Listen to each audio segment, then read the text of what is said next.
투자도 잘 돼야 될 텐데 여러분의 소비 습관 그리고 돈을 모으는 것도 중요하죠. 여러분의 고민을 함께 나눠보는 돈줄 상담소로 이어가 봅니다. 오늘도 김경필 머니 트레이너 함께합니다. 안녕하세요. 네, 반갑습니다. 참고로 저희가 성공예감 2대5입니다. 인터넷 홈페이지에서 여러분의 사연을 접수하고 있는데요. 여러분의 재정 상황을 최대한 꼼꼼히 써주시는 분들이 더 유리해진다는 거 알려드리겠습니다. 참고로 오늘 들어온 사연은 거의 A4 용지로 한 3장 가까이 됩니다. 아주 훌륭하게 꼼꼼하게 적어주셨고요. 대략적인 사연을 좀 먼저 소개를 해드리면 아이 4명을 홀로 키우고 있는 1987년생 엄마입니다. 식당을 홀로 운영을 하면서 월 900에서 1000만 원 정도 수입을 냅니다. 아이 넷을 키우면서 일하고 살림하느라 지금까지 5천만 원 정도 모은 게 전부라고 하시고요. 가게를 확장할 수 있는 좋은 기회가 생겨서 또 고민이라고 이런 이야기를 전달해 주셨습니다. 혹시 이분의 사연 보면서 전반적으로 어떤 생각 드셨어요? 예. 요즘은 자녀를 4명 키우고 있다 이런 이야기를 들으면은 다른 경제적인 상황보다도 일단 애국자다 이런 생각이 드는 것 같아요. 대단하시죠. 지금 대단하신 것 같아요. 그리고 식당 운영하시면서 900에서 1000만 원 정도 수입이다. 이것도 참 대단하다라는 생각이 들고 어쨌든 근데 이제 이게 이런 정도의 수입이 나기 시작한 게 그렇게 오래된 것 같지는 않거든요. 그래서 이런 지금 정도의 상황을 좀 잘 유지해서 성장 발전시키면 좋겠다. 그리고 이제 최근에 경기가 어렵다 보니까 우리 자영업자분들이 굉장히 고민이 많지 않습니까? 네. 그래서 이 자영업자들의 좀 들쑥날쑥한 이런 어떤 현금 흐름이라든지 돈 관리 이런 것들이 또 상당히 고민 사연으로 많이 들어오는 것 같은데 이제 그런 내용들을 오늘 좀 이야기 나누면 좋을 것 같습니다. 하나하나 좀 풀어가 볼게요. 20대 초반에 결혼을 하셨다고요. 그리고 4 자녀를 낳았고 이혼을 하셨는데 이혼하기 전까지 남편 월급 200만 원으로 먹고 사느라 저축을 하나도 못했다라는 이런 사연이 있습니다.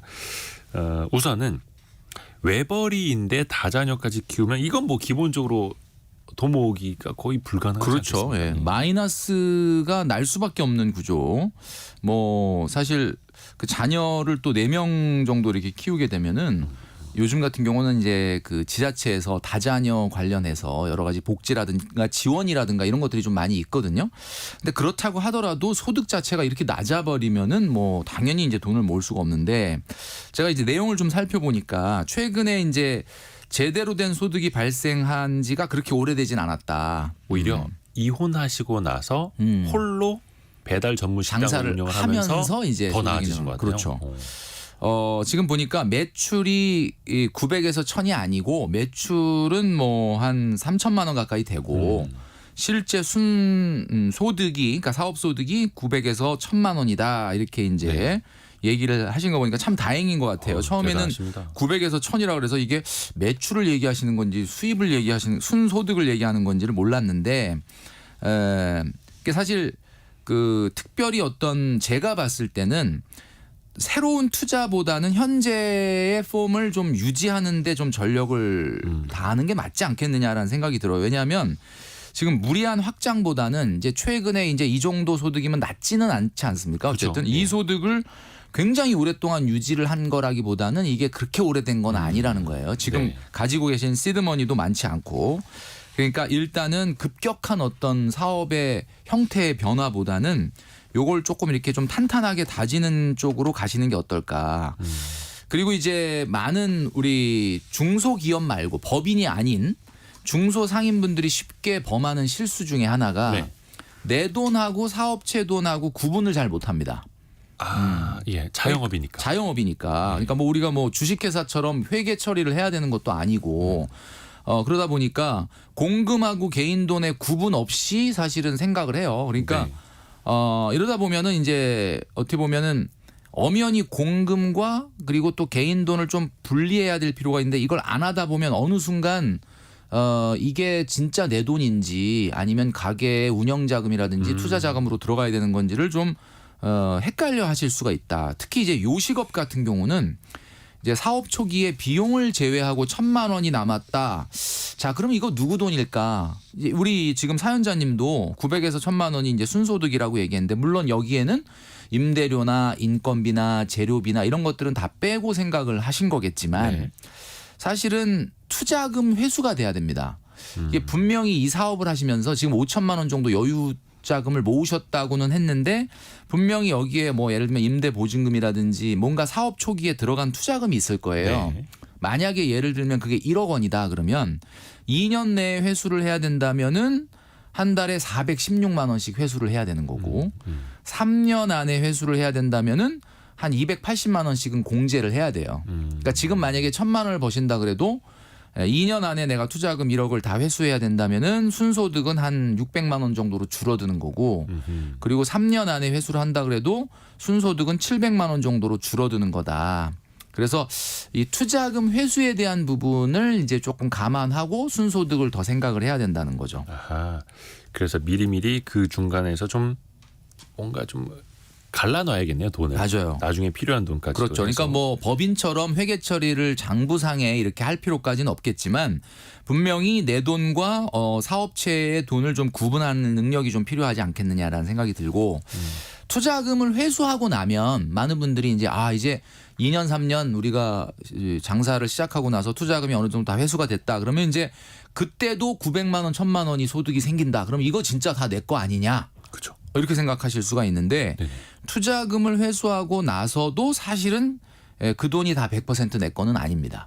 왜냐하면 사업이라는 게 우리가 이제 자영업 하시는 분들 같은 경우는 얼마 벌어 이렇게 얘기하면 대체적으로 한 1,000만 원 정도 번다 이렇게 하면 직장인들 입장에서는 야 부럽다. 부럽다. 1,000만 원을 계속 월급처럼 타는 거라고 생각하는데 네네네. 대체적으로 우리 자영업자분들은 1,000만 원을 벌어 그러면 1,000만 원을 번 적이 있다라는 이야기지 1,000만 원이 계속 월급으로 나온다 이런 이야기는 아니거든요. 이게 그러니까 업황에 따라서 또 그렇죠. 시장 상황에 따라서 보장을 못 하죠. 맞아요. 네. 근데 요 직업은 다행히도 사실 막 소득이 다른 거에 비해서 엄청나게 생산성이 높진 않은데 그래도 일단은 그 우리가 소득의 변동성은 좀 적은 편이긴 합니다만 투자금을 회수를 하고 나서도 생각하셔야 되는 게 하나 있는 게 투자금 회수할 때쯤 되잖아요.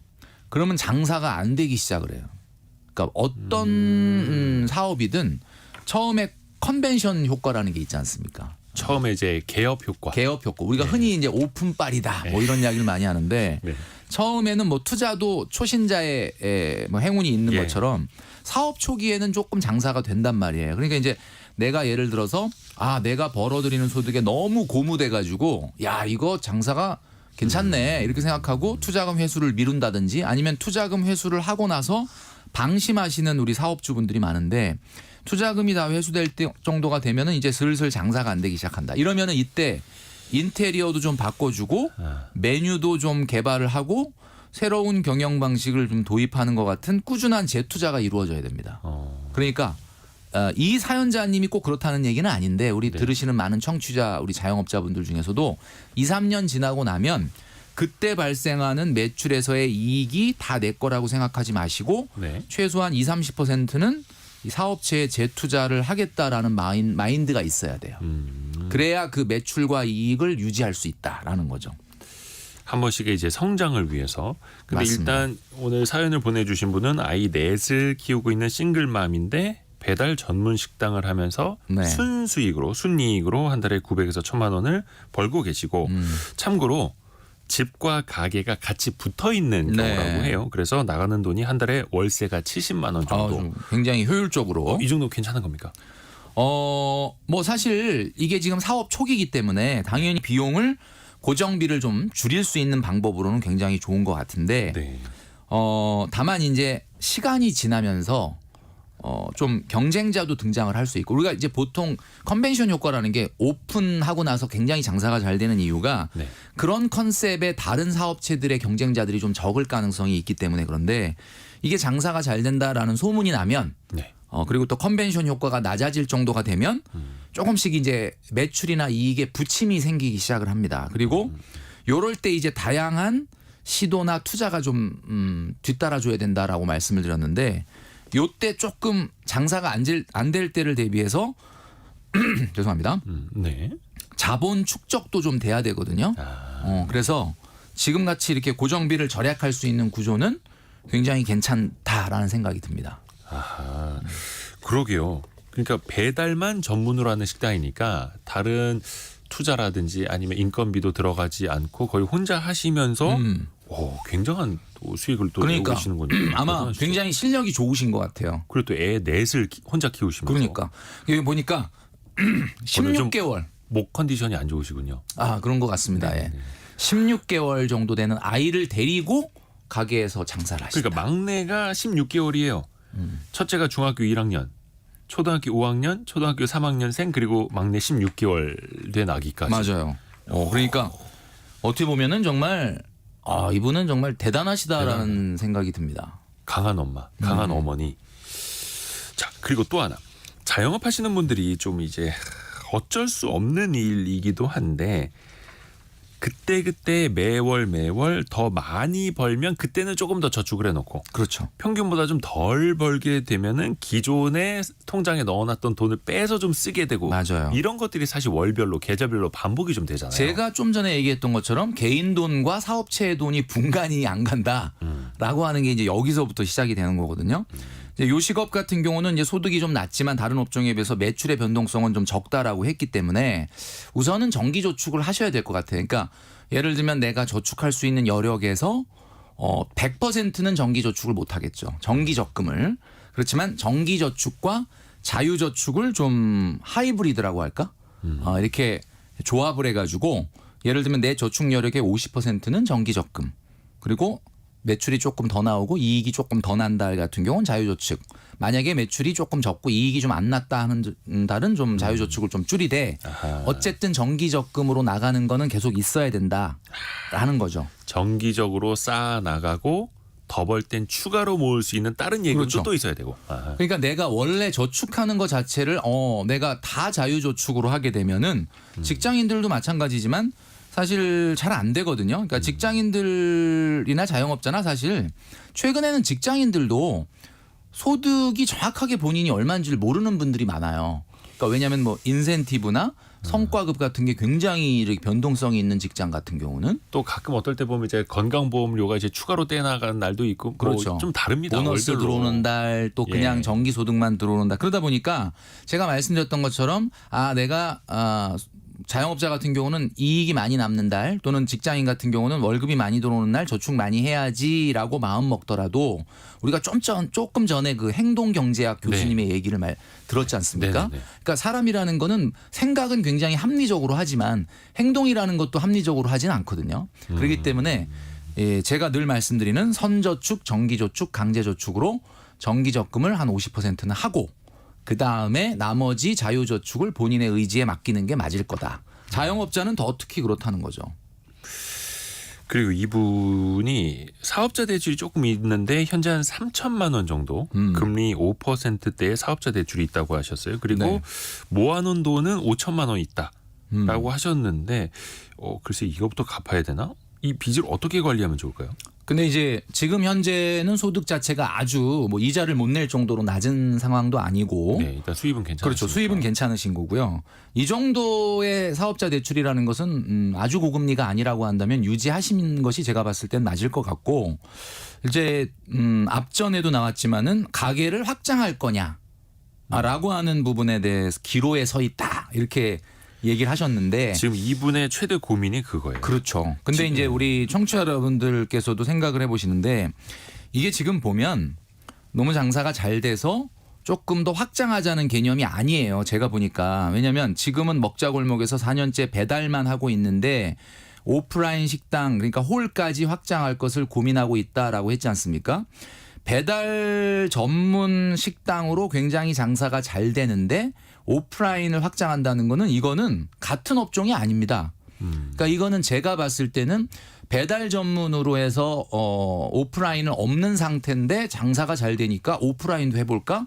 이거는 직장인으로 말하면 전직이에요. 확장이 아니라 이건 전직의 확장이 개념이요? 아니라 다른 업종이에요. 그러니까 제가 봤을 때는 이분 같은 경우가 이걸 조금 조심해야 되는 이유가 사업 오호. 초기라는 점이고 첫 번째 사업이 초기라는 점 네. 그다음에 두 번째는 이렇게 리스크 그러니까 완전히 다른 업종으로 넘어갈 정도로 리스크를 부담하기에는 아직 가지고 있는 시드가 너무 적다는 점 그다음에 현재 상황도 그렇게 나쁘지 않거든요. 현재.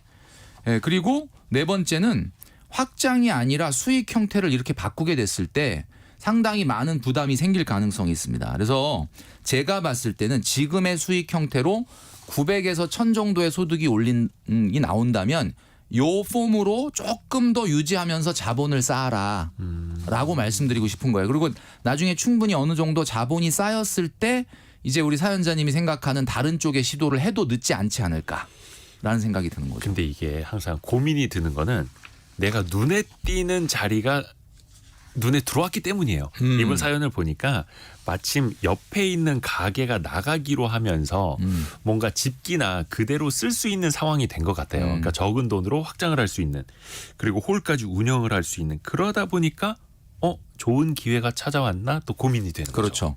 그러니까 이제 제가 좀 전에 말씀드렸던 내용, 물론 우리가 아주 뭐 정말 디테일하게 뭐 그 가게를 가보거나 그 어떤 사업성을 분석을 하거나 상권을 분석을 한 건 아니지만 네. 우리가 보여지는 어떻게 보면은 표면적인 내용으로 봤을 때는 네네.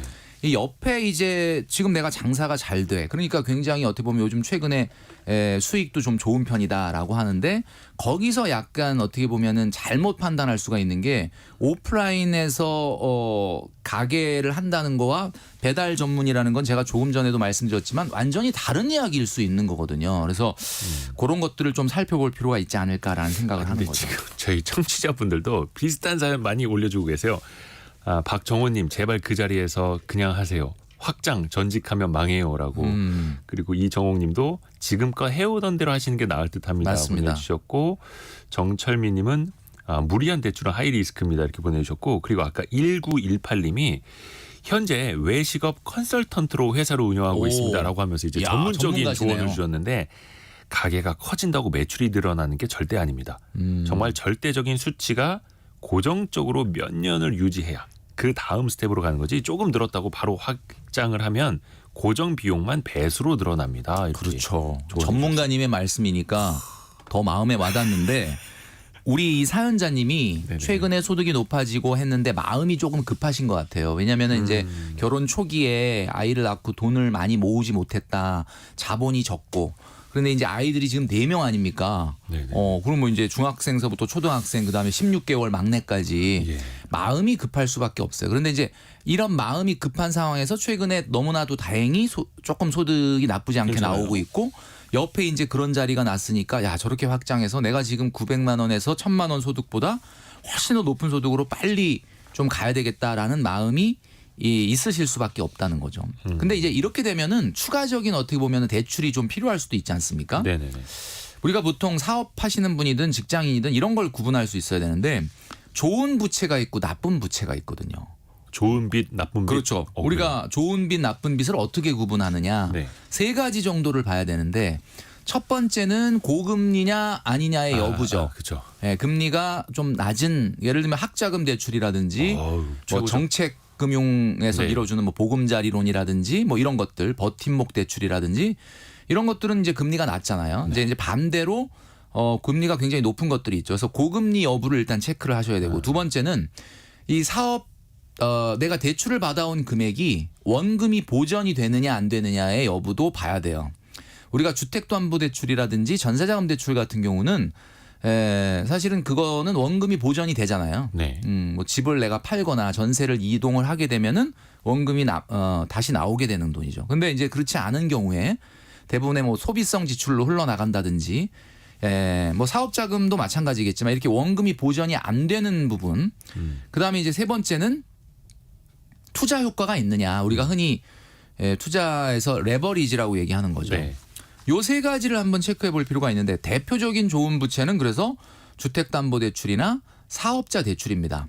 사업자 대출은 물론 뭐 그 돈이 어디에 투여가 됐다가 뭐 망한다 그러면 회수가 안 될 수는 있는데 어쨌든 레버리지 효과가 있는 거기 때문에 대표적으로 나쁜 부채는 현금 서비스, 카드론, 신용대출, 마이너스 통장.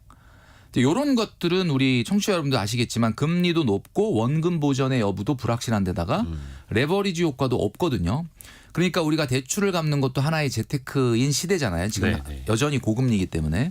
그렇다면 어떤 것부터 갚아야 되느냐? 그럼 현금 서비스, 카드론, 신용대출, 마이너스 통장 이런 순으로 갚아야 됩니다.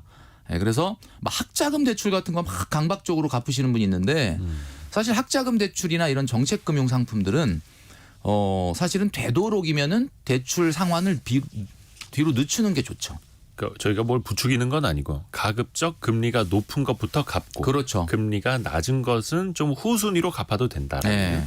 그래서 우리 오늘 이 사연자님뿐만 아니라 내가 지금 대출을 받아도 되는지 안 되는지를 평가하는 BMI 지수라는 게 하나 있어요. 이 BMI 지수가 체질량 지수도 있었지만, 아 그죠. 예, 요 BMI 지수는 borrowing mass index라 그래서 내가 빌리는 돈이 내 소득에 과연 어느 정도 수준인 것이 적절하냐. 내 소득에 얼마까지 빌리면 예, 괜찮습니까? 이렇게 근데 요거는 그 담보가 있는 대출 말고 그냥 순수 신용으로 받는 대출 같은 경우에는 여러분들의 지금 3개월 월 평균 소득의 3개월 소득 분의 신용대출 잔액입니다. 그럼 이제 만약에 직장인 같은 경우는 내가 월급이 300이다. 네. 그러면 300만 원에 곱하기 3개월 치면 900만 원이죠. 900만 원. 네, 900만 원. 근데 내가 신용대출 받은 게 한 900만 원, 1000만 원이다. 네. 그러면은 BMI 지수가 1이에요. 1.1 정도 되는 거예요. 네. 이게 이제 0.7에서 1.5 사이가 정상입니다. 그러니까 이제 굳이 얘기하자면 자기 월 평균 소득의 한 4.5개월치를 넘어가면 안 된다. 아하. 4달 반 이상 넘어가는 그렇죠. 그런 대출금이라면 그럼 예를 들면은 특히 이건 이제 신용대출에서 신용대출 네. 잔액만 여기에는 이제 주택담보대출이나 전세감대출은 빼고 얘기하는 게 현금 서비스, 카드론, 신용대출, 마이너스 통장.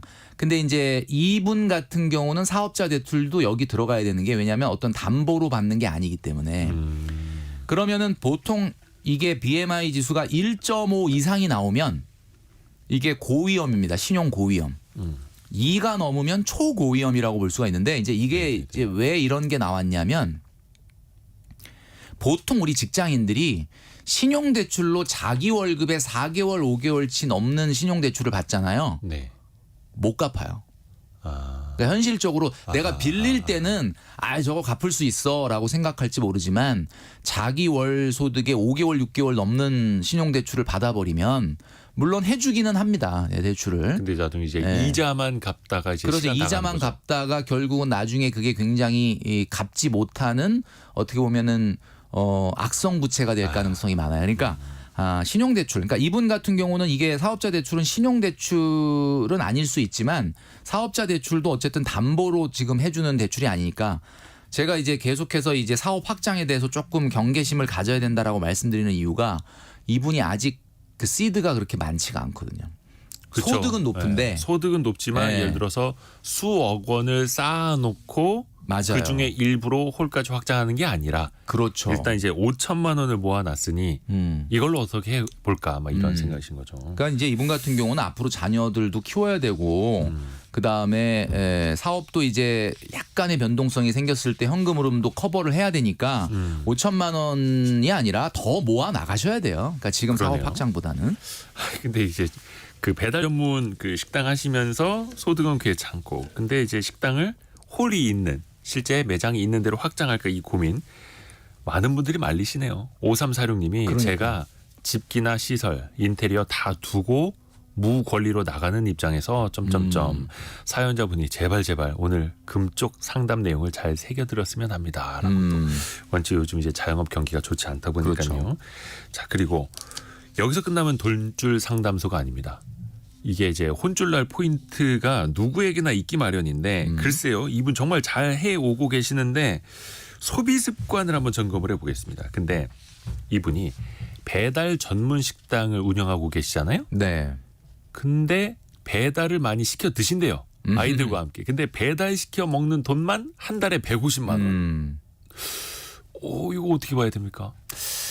글쎄 뭐 이제 우리 청취자 여러분들도 이제 이거 요즘 같은 고물가에 예. 사실 식생활비 고민이 굉장히 많으실 것 같은데 이거는 이제 절대적인 어떤 금액보다는 이분이 처해 있는 상황을 좀 놓고 볼 필요가 있을 것 같아요.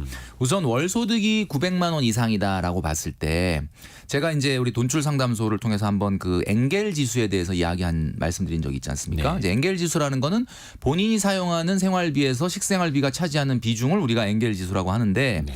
보통 그렇게 하면은 좀 너무 어려우니까 소득 대비 식생활비를 얼마나 쓸 거냐라고 제가 한번 말씀드린 적이 있었죠. 청취자 여러분도 한번 생각해 보십시오. 이거는 소득이 어떠냐에 따라서 달라져야 되고 그다음에 가구 원수가 몇 명이냐에 따라서 달라져야 되는 거거든요. 그래서 이제 보통 300만 원 미만의 1인 가구 같은 경우는 25%에서 30%를 넘어가면 안 된다라고 제가 말씀드렸어요. 기억나실 겁니다. 그러니까 한 300만 원 정도 버는 1인 가구다 그러면 식생활비는 25에서 30% 넘어가면 안 된다. 그러니까 뭐 한 75만 원에서 한 90만 원 정도까지는 괜찮은데 막 100만 원, 120만 원 이렇게 쓰시면 좀 곤란하다 이런 말씀을 드렸고 여기서 이제 소득은 300만 원으로 고정인데 2인 가구, 3인 가구, 4인 가구 이렇게 가구 원수가 늘어나게 되면은 5%씩 증가가 됩니다. 네. 그렇게 이제 한번 계산해 보시면 되는데 이분 같은 경우는 소득이 700만 원 이상이에요. 네. 700만 원 같은 경우는 우리가 1인 가구 같은 경우는 15%에서 20%. 거기서 이제 2인 가구냐, 3인 가구냐, 4인 가구냐에 따라서 대략 한 5%씩 돈이 늘어나야 되거든요. 네. 그러면 이제 이분 같은 경우는 700만 원 이상이니까 1000만 원이라고 한번 가정을 해보면 25에서 30%가 식생활비로 식비. 쓸 수 있는 가용 어떻게 보면 예산이다라고 볼 수가 있는 거예요. 그러니까 한 달에 한 300까지. 300만 원 정도. 식구도 사실은 많으니까. 식구가 5명이에요. 네네네. 그리고 지금 여러분도 아시겠지만 중학교 1학년, 초등학생 2명이고 이제 뭐 아들이라고 하셨던 것 같은데. 네. 예, 그리고 16개월 아이 빼놓고는 다들 지금 한창 먹을 때 아닙니까? 네네네. 예, 그러니까 제가 봤을 땐 식생활비가 한 300만 원 정도는 돼야 되는데 그 300만 원 정도 250, 300만 원 중에 외식 비용 150만 원이다. 그러면 배달만. 그러면 사실 좀 많은 거긴 하죠. 그런데 제가 이제 조금 이분의 편을 혼자 바쁘시니까. 편을 좀 들어드리자면 원래로 말하면은 그냥 가정주부로 지금 아이들만 돌보고 계신다. 그러면 300만 원 식생활비 중에 절반 정도 외식이나 배달시킨다 그러면은 이건 조금 너무 과다 많다 이렇게 말씀드리고 싶은데 이분이 지금 보시는 것처럼 배달 전문 식당을 한다는 거는 이게 정말 쉴 틈이 없는 상황이거든요. 그러네요. 그러니까 제가 봤을 때는 뭐 줄일 수 있다면 좀 좋긴 하겠는데 현실적으로 이 정도가 그렇게 막 엄청나게 혼나야 될 정도는 아니지 않겠느냐라는 생각이 드는 거죠. 그렇죠. 저도 처음에 이 사연을 보고 아니 배달 전문 식당을 하시는데 왜 배달을 시켜 드시지라고 네. 생각을 했는데 또 아이들이 또 원하는 메뉴가 또 다를 수도 있고. 그럼요. 언제 또 이제 엄마가 그렇게 요리 잘하는데 엄마가 좀 집에서 이렇게 다 애들 해주면 되는 거 아니냐 이렇게 생각할 수도 있지만 그게 또 다르죠. 다르죠. 예. 그러니까.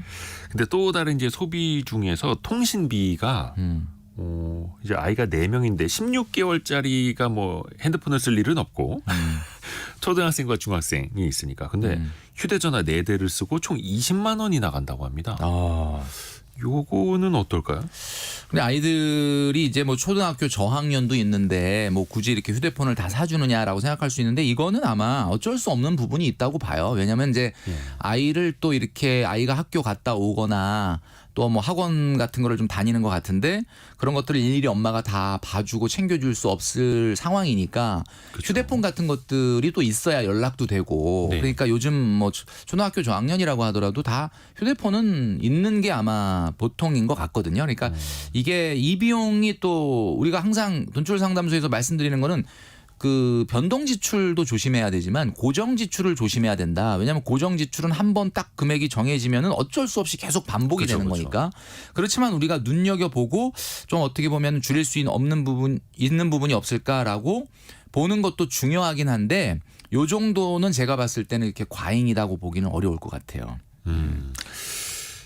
근데 이제 1인당 평균 휴대전화 비용이 그럼 5만 원이라는 얘기인데 아이들은 조금 더 낮은 요금제로 그렇죠. 바꿀 낮은 수도 있을 요금제로 텐데. 바꾸고 이제 통화가 되고 데이터 뭐 무제한보다는 이걸 좀 제한을 두시는 통신 요금제로 바꾼다면은 조금 금액은 낮아질 수 있을 것 같고.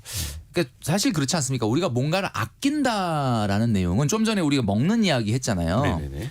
장보기 비율을 높이면은 어쨌든 전체적인 식생활 비용은 줄어들거든요. 요즘 네네. 최근에 장보기 물가가 어마어마하게 그렇죠. 비싸졌다고는 하지만 그래도 외식이나 배달보다는 아무래도 저렴하기 때문에 장보기 제가 한번 말씀드렸지 않습니까? 식생활비 예산은 당연히 있어야 되는 거고 식생활비 예산 안에 3가지로 나눠라라는 말씀을 기억하실 거예요. 그러니까 장보기 예산, 배달 예산, 외식 예산 이렇게 세 가지로 나눠서 사용을 하셔야 되고 그리고 조금 더 식생활비를 줄이고 싶다면 어쩔 수 없이 장보기 비율을 좀 높여야 되는데 그러려면은 우리 이제 청취자분들도 요즘 그 식생활비가 워낙 비싸니까 이런 고민을 하실 텐데 냉장고 앞에 냉장고 지도를 붙여서 사용하시는 분들이 많이 있거든요. 냉장고 지도요? 네, 냉장고 지도. 이게 뭐냐면은 우리가 이제 종이에다가 적어서 붙여놓는 거죠. 왜냐하면 우리가 냉장고 지금 열어보시면은 우리 청취자 여러분들도 냉장고에 음식이 없진 않아요. 네. 근데 주로 냉동실에 많이 들어있거든요. 꽝꽝 얼려서 언제 넣어놨는지도 그러니까 모르는. 이게 그걸 네. 안 먹고 자꾸 뭘 사는 거야. 그러니까 그리고 새로 또 장을 보고 와서도 너무 이렇게 정리정돈을 할 시간이 없다 보니까 정리정돈이 안 되고 나면은 예. 뭐가 있는지를 모르고 또 사와요. 그렇죠. 예. 그래서 사온 것들을 앞에다가 이렇게 그 포스트 땡 있지 않습니까? 네네네. 그거 이렇게 해가지고 딱 붙여놓으시고 메모지로 노란색 종이로 붙여놔라. 해서 그래서 예를 들면은 뭐 음식 이름을 써놓고 꺼내서 사용할 때마다 그걸 이렇게 지우는 거죠. 볼펜으로. 그러면 이제 지금 현재 냉장고에 뭐가 남아 있고 뭐가 소진되어 있다라는 걸 아니까 장을 볼 때도 소진된 거 위주로 장을 보고 그리고 불필요한 것들은 안 사게 되는 효과도 발생할 수 있고 장보기도 좀 효율적으로 할 수 있다라는 이야기죠. 냉장고 앞에 그게 뭐가 들어있는지를 그렇죠. 적어놔라. 냉장고 지도. 나중에 인공지능 냉장고 나오면요. 그 그렇죠. 냉장고 안에 뭐 고기가 몇 그램 남아있고 뭐 우유가 얼마 남아있고 이것까지 알려준다고 하는데 맞아요. 그냥 내가 머릿속에 혹은 메모지로 정리하는 게 더 나을 수도 있겠고요. 그 공과금이 일단은 인터넷비 포함해서 거의 60만 원? 이렇게 나간다고 합니다. 요것도 한번 또 점검해 볼 필요가 있겠고. 이제 우리가 이제 돈줄 상담소에서 요즘 최근 경제가 어려우니까 아끼자 절약하자 이런 이야기를 많이 말씀드리고 있는데 많은 분들이 이 얘기 들으면서 막 공감해 주시는 분도 있지만 어떤 분들은 에휴 근데 뭐 그거 뭐 아껴가지고 얼마나 돼 금액이 얼마나 돼라고 얘기하시는 분이 많은데 네. 물론 절약과 절제를 통해서 우리가 아낄 수 있는 부분은 실제로 계산해 보면 그렇게 몇만 원, 몇십만 원 한 달 통틀어도 그렇게 뭐 아주 대세에 영향을 줄 정도로 큰 금액이 아닐 수 있다는 거는 맞아요. 근데 이제 왜 우리가 이런 상황에서 조금 더 절약과 절제의 마인드를 가져야 되냐면 사실은 그렇습니다. 우리가 그 부분이 얼마나 절약이 돼라고 이야기하기 전에 우리 애티튜드라고 그러죠. 보통 우리의 자세나 태도가 바뀌게 되는 게 결국은 굉장히 큰 차이가 날 수가 있다라는 거거든요. 그러니까 우리가 보면은 제가 뭐 방송이나 이런 뭐 유튜브나 이런 너튜브나 이런 데서도 말씀을 많이 드렸지만은 실제 뭐 우리가 양치질 할 때 양치질의 컵을 사용하면은 한 번 양치질 할 때마다 한 4.8리터 정도 물이 절약이 된다. 그런 통계가 있어요. 이게 환경부에서 발표한 건데 설거지통에다가 설거지를 담아놓고 애벌로 먼저 뭐 하고 나서 흐르는 물에 하는 게 아니라 나중에 흐르는 물에 하는 이런 방식 설거지통을 이용하면은 한 번 설거지할 때마다 74리터가 절약이 된다고 합니다. 한 번 설거지할 때. 네, 그러면 이게 얼마냐면은 2리터 그 페트병으로 1,100병 정도가 1년에 물이 한 달이면은 절약이 된다는 한 거. 달에. 그러니까 이게 뭐냐? 그러면 그거 뭐 사실 우리가 양치질로만 한 달에 한 사람당 152리터 페트병으로 150병 설거지 통에다가 먼저 받아서 흐르는 물에 처음부터 하는 게 아니라 한번 애벌로 이렇게 씻은 다음에 하면은 1,100병의 이상의 페트병 2리터로 그 기준으로 절약이 된다. 이게 사실은 그게 얼마나 돼라고 얘기할 수 있지만 생각보다 클 수가 있고 또 최근에는 환경 문제가 있지 않습니까? 환경 문제. 네. 그러니까 이제 우리가 말씀드리면 이게 자본주의 마케팅이라는 게 우리가 좀 전 시간에도 뭐 행동 경제학도 얘기 들었고 제가 이번 우리 그 성공예감에 이번 주 화요일 날 나왔던 그 편의점 하시는 분 그 내용이 편의점 있었잖아요. 9개 운영하면서 9개. 연매출 130억. 네, 그분 같은 경우 한번 보십시오. 이게 보면은 어떻게 디스플레이를 하느냐에 따라서 판매량이 달라진다는 거는 이 자본주의 마케팅이라는 게 그분이 그런 말씀 하셨어요. 저도 굉장히 인상적이었던 게 어떻게 하면 가게에 들어와서 충동 소비를 하게 할 것이냐 이것만 연구하신다고 얘기하셨는데 사람의 본성을 자극하는 그렇죠. 거죠. 예. 그러니까 우리가 이 절약과 절제라는 거는 내가 필요한 거냐 아니면은 충동이냐를 구분할 수 있는 능력을 만들고 내가 나한테 어떻게 보면은 그거 자체로 얼마나 절약이 되느냐는 작을 수 있지만 네. 그런 태도를 가졌을 때 우리가 굉장히 어떻게 보면 삶을 바꿀 수 있고 인생을 바꿀 수 있는 계기가 된다라는 이야기죠. 3763님이 맞습니다. 저희 아버지께서 습관은 제2의 천성이 된다고 하셨어요. 라는 또 좋은 말씀도 보내주셨고요. 벌써 시간이 훅훅 지나가고 있는데 아이들 용돈 이야기를 좀 한번 해볼까요? 아이가 이제 4시고 중학생 1명, 초등학생 2명, 뭐 16개월 아기 이렇게 있는데 한 달에 특히 이제 3명의 아이에게 26만 원의 용돈을 준다고 합니다. 네. 요 금액은 어떻게 봐야 될까요? 또 이제 홀로 키우고 계시다 보니까 아이들한테 좀 스스로 쓰게끔 그렇죠. 하는 것 같은데요. 경제 개념을 심어준다는 의미에서 용돈을 주는 것은 너무나 좋은 방법인데 네. 중1 초등학교 5학년 3학년이라서 이 아이들한테 사실 용돈을 준다는 게 26만 원이 맞냐 적냐는 이것을 뭐 학용품 사는 것까지 포함하는 건지 아니면 교통비를 포함하는 건지 아니면 그냥 간식 비용으로만 주는 건지에 따라서 다를 수 있기 때문에 일률적으로 많다 적다를 말하기는 어렵고 네. 제가 말씀드리고 싶은 건 우리 청취자 여러분들도 용돈을 주되 용돈에 대한 사용 기록을 한 70% 정도는 적도록 하는 게 필요합니다. 옛날에 아마 그 60년대생, 70년대생 우리 청취자분들은 아시겠지만 용돈 기입장이라는 게 있었거든요. 그럼요. 예. 이제 이게 왜 60% 70%를 그러니까 100%다 적으라는 건 아니에요. 네. 그러니까 아이한테 5만 원을 줬다. 그럼 너 이 5만 원을 한 3만 원 정도는 어디다 썼는지를 조금 기록해 봐. 이렇게 하면은 아이가 기록을 하면서 내가 돈을 어디다 썼구나. 그리고 그거를 이제 스스로도 한번 이렇게 그 돌아볼 수도 있는 계기가 되는 거고. 근데 이제 100%다 적지 말라고 하는 거는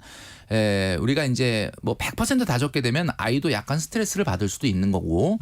그다음에 이제 아이도 나름대로 이제 그 프라이버시가 있는 거니까 어쨌든 이런 적는 방법을 좀 적용을 해주고 그다음에 이제 용돈 인상에 대한 이야기를 아이들이 할 때가 될 때 근거가 될 수가 있다는 거예요. 그러니까 아이들이 이제 좀 지나면 엄마 용돈 올려줘라고 할 때 자 그럼 용돈 기입했던 거 한번 갖고 와보자.